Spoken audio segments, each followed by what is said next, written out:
गजानन पद्मार्कं गजाननमहर्निशम् अनेकदन्तं भक्तानां एकदन्तमुपास्महे।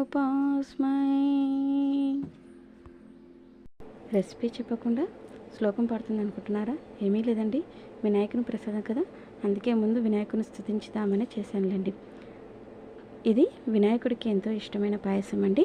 ముందుగా మనము గోధుమ పిండి తీసుకొని దాన్ని తడుపుకొని, గోధుమ పిండి మనం చపాతీ చేసుకుంటాం కదా, ఆ ముద్దలా తడుపుకుందామండి.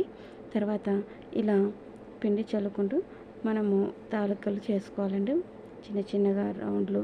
తర్వాత తాళలా చేసుకొని పెట్టుకోవాలండి. తర్వాత పొయ్యి పైన కడాయి పెట్టి అందులో నీళ్ళు పెట్టి మరగనివ్వాలండి. అవి కాస్త మరిగాక మనము చేసుకున్న తానికలు ఉన్నాయి కదండి, అవి వేసుకొని కాస్త ఉడకనివ్వాలండి.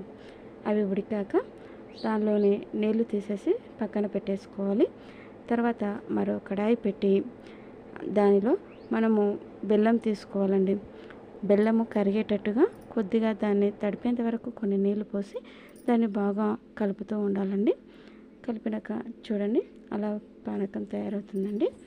తయారాక అందులో మనము ఇలాచీ పొడిని దంచి వేసుకోవాలండి.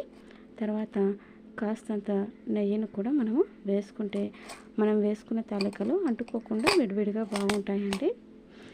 తర్వాత మనము అందులో మనం తీసి పెట్టుకున్నాం కదా వడగట్టుకొని, ఆ తాలికలను మనము అందులో వేసేసుకోవాలి. వేసుకొని బాగా కలుపుకోవాలండి, లేకపోతే అడుగంటిపోతుంది, మాడిపోతుందండి.